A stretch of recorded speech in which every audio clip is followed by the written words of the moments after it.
Good morning, everyone. Good morning. Today we are going to talk about Wendy Williams' husband.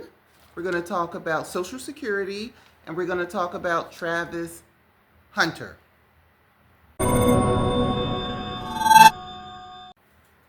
Good morning, Dakota from Everyday Life, the channel where we talk about everything that happens in our lives. I hope everybody had a great Christmas. I know I did. I got some R&R and I had some good food and I got a great gift. I got a spa day gift certificate. So somebody knows what I like. Well, I hope everybody is doing great. Back to the grind again. Today is Friday. Back to work, back to everything.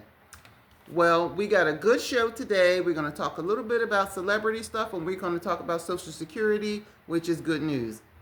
First of all, we're going to talk about Wendy Williams' useless waste of space ex-husband and his side chick. I hate to start off negative, and I'm not being negative. I know Wendy is ill. You know, miracles do happen. I'm hoping she gets better. I really am. But some people just don't give a hoot what shape you're in. They still want your money. All I can do is say, watch this video. It's my truth. So I'm not going to take a lot of time because, I'm getting emotional. And I told myself I wasn't going to do this.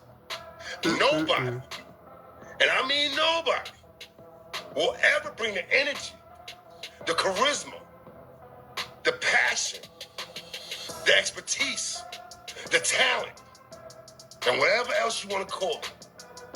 Like you seen Kelvin Hunter and my ex, Wendy Williams, and the team that was behind us. And I mean the whole team. That includes my current lady now. And yeah, I said it. It's almost unbelievable how Sharina Hudson is trying to blame Wendy Williams for the struggles she and Kevin are now facing. Wendy has spent the last 2 years battling serious health problems, forcing her to step away from the spotlight to focus on healing. While Wendy lies in her hospital bed, fighting to regain her strength, Sharina seems more concerned about pointing fingers. Wendy, the true queen of gossip and media, has always been a beloved figure. Her fans miss her energy and sharp wit, but it seems like no one misses Wendy more than Sharina, who, along with Kevin, has been struggling ever since Wendy's alimony payments stopped coming. Their once lavish lifestyle, funded by Wendy's hard work, is no longer sustainable. Rumors have even surfaced that Sharina and Kevin's relationship is barely holding together. Some sources claim they are living apart, a far cry from the life Sharina likely envisioned when she got involved with Kevin over 15 years ago. Back then, Wendy was at the height of her fame and success, and Sharina probably never imagined a day when things would fall apart like this. Now with their financial cushion gone, Sharina and Kevin are facing the harsh reality of their choices. It's ironic that Sharina, who once thrived on Wendy's success, is now pointing the blame at her. Instead of taking responsibility for her own situation, she's choosing to cast Wendy in a negative light, even as Wendy focuses on her recovery. The audacity is astounding, and fans of Wendy can only hope she continues to prioritize her health and well-being over the drama that others try to drag her into. Communicating in February of 2010 because he got upset that his mistress, now baby mama, Sharina Hudson, a.k.a. Nikki, from Columbia, South Carolina, drop on the clues bomb for the 803.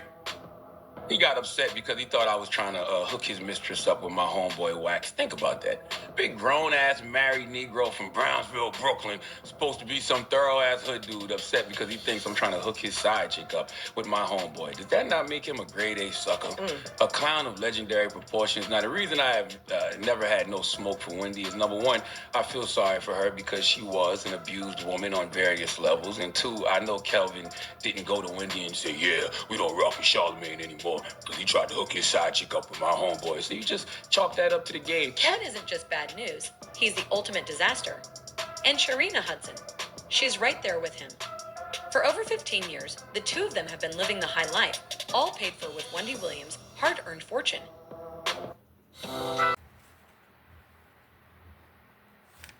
Okay, I mean, like, really, he is so for the streets.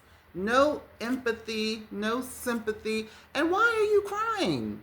Why are you crying? You got what you wanted.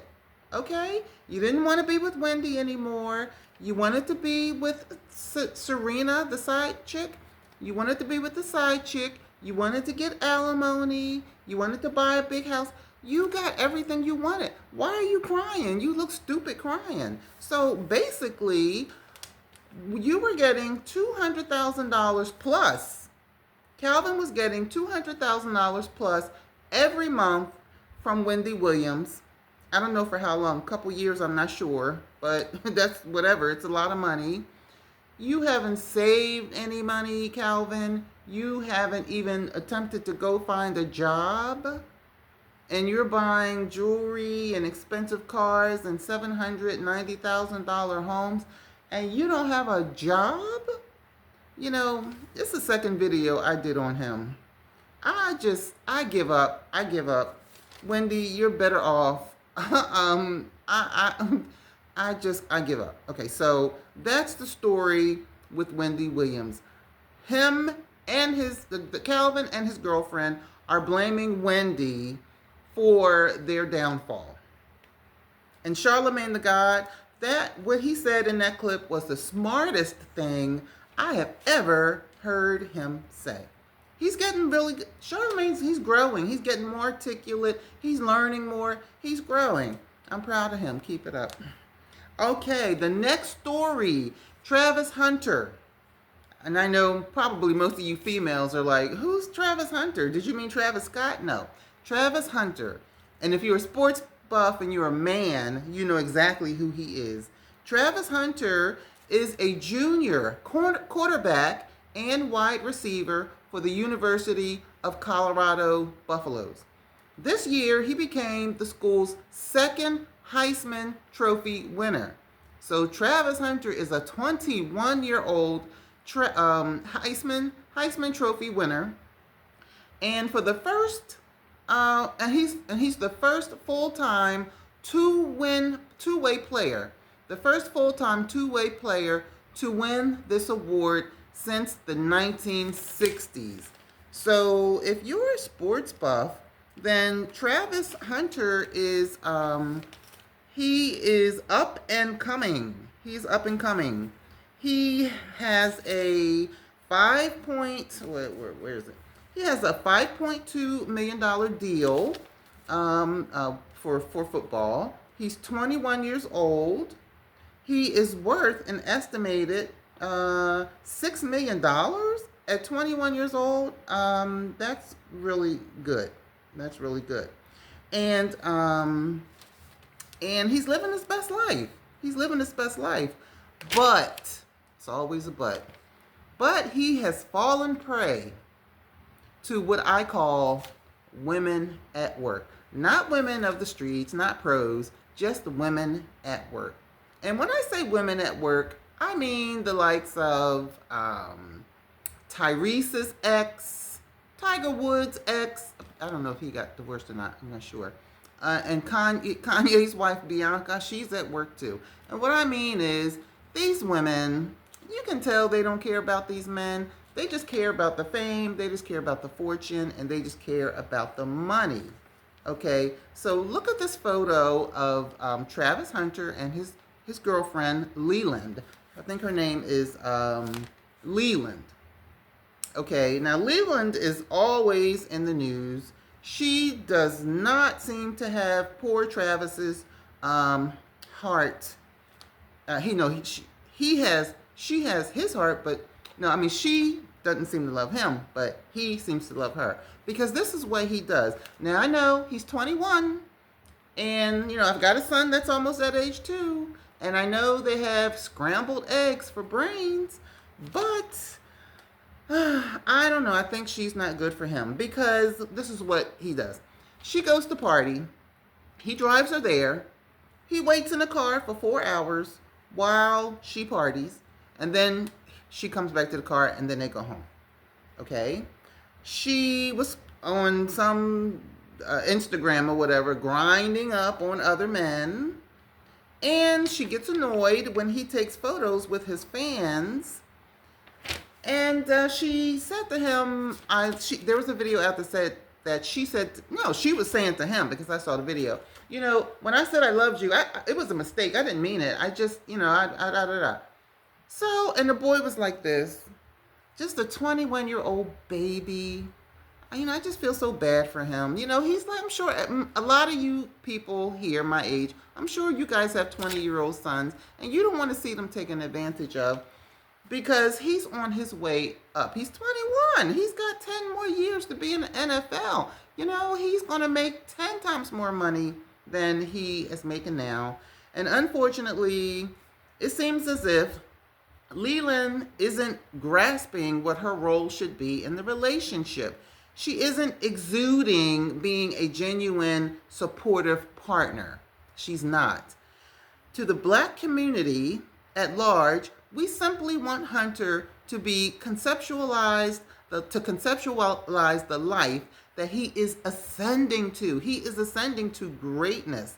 So far too many times we witness young black men literally and figuratively get in bed with racially ambiguous women who only want to use them for their financial gain and don't let them have children. And this is the way this seems to go, or is going. Now, I have a question. Like I said, the Tyrese's, the Tiger Woods, probably Kanye West soon to be, or he's been through it with Kim. I have a question. For the men who, get used by the women, the men who have a lot of money and they get used by the women, I'm a female, so I don't know. Do you guys actually know that you're being used, but you don't care because, I'm attracted to that piece of tail or to that female? I call them tails because, there's sorry excuses for women. But, as long as I get tail, I don't care. I don't care. It's worth the money. It's worth the $3 million. It's worth the $100 million. I don't care. As long as I get tail, I don't care if I'm being used.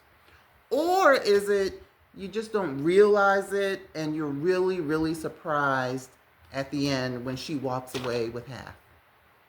I can't figure it out. So I'm pretty sure probably a man probably won't want to get on here and leave a response, but please do, because I'm sure I'm not the only female who is interested in knowing this. It's weird. It's a quagmire to me. I just can't understand it. But that's who Travis is, and we all just want the best for him because he is the age of a lot of our sons, and we do not want our sons to be used. Okay, so that's that. So now we have Social Security, guys. Social Security. I don't know if you guys know this, but you won't believe what happened last night or yesterday, I think you won't believe what happened last night. Okay, what happened was, okay, let me read here. I have a couple of statements. Joe Biden writes, for nearly 90 years, it's been a guarantee that has allowed generations of American seniors to retire with the dignity and peace of mind they've earned with Social Security. Social Security. I'm proud to have kept and protected, strengthened my promise through my entire career. Now, what is he talking about? This is what he's talking about. Some holiday season good news from Congress. The Social Security Fairness Act passed. The Social Security Fairness Act passed, and the Senate it will become law soon. I've long co-sponsored this bill. This is from Representative Zoe Lofgren. I've long co-sponsored this bill that will help firefighters, teachers, and many other public servants. Social Security, yay. And Senator Sherrod Brown writes, for decades, I have fought to ensure that public servants get their Social Security that they have earned. Tonight, we passed the Social Security Fairness Act. We finally got it done. This is what it means to fight for dignity. So for you guys that didn't know that, the Social Security Act bill has been passed. It's good. You will be getting your Social Security. Now, I don't know if President Musk can go in and change the bill, because bills are changed all the time, right? I don't know. And here's a bill that they did change. This is a case in point, and it has to do with federal workers. I talked about this in my last video. You know, the federal government is the largest employer in the United States, so there's a lot of federal employees out here. And Donald Trump came on and he gave a press conference, and he said that we will be getting rid of telework. And what telework is when you work from home. That's what the government calls it, telework. We will be getting rid of telework. And if you do not come back to the office 5 days a week, then you will be dismissed, out of his own mouth. He stood up on a podium and he said, if you do not come back to work when we specify the time that you're supposed to come back to work, then you will be dismissed. This is what he said. But then I got up a couple of days later, which was probably Tuesday, maybe. And then I read something else. Now, you guys, listen good. Please listen to this very, very well. Listen. The Federal Employee Return to Work Act. So getting your asses back into the office.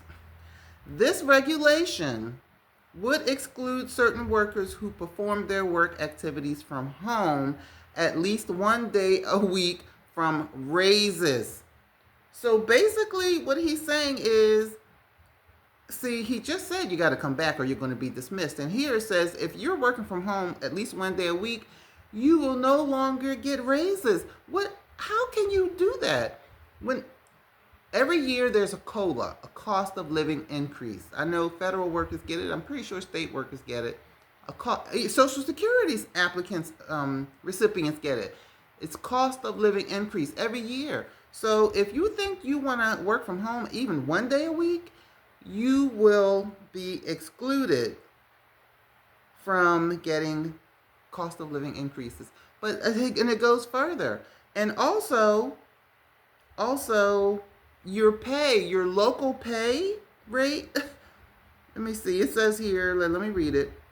It also would not allow them to receive higher local pay because their office location in a higher cost of living area despite working from home. Also, such employees would receive local pay rates. Let me see. Such employees would receive local pay rates from the rest of the workforce under the general schedule. So what they're saying is, because I read the whole article, if you're one of those people that think you're going to work from home, your pay, not only will you not get raises, but you will be putting in less to your retirement. I mean, I read the whole article. Less of your money will be put into your retirement, which means your pension will be lower. Now, that they have to put into law. Social Security's done. Telework is done. I'm pretty sure they're going to get that done. But no raises and smaller pensions? So, that's what's going on in the government. So we got Calvin crying, acting like a damn fool. We got Musk saying your pension's going to be lower if you don't bring your behind back to work. We got poor little Travis Hunter getting ready to get used. And that's where we are today. Okay, everybody. I just wanted to bring you that update. I'm glad you guys had a nice Christmas. Please subscribe, give me a thumbs up, and share, because I'm a new channel, really trying to go. Any kind of thumbs up, donate, anything will truly help my channel. And I appreciate you guys. Have a good night.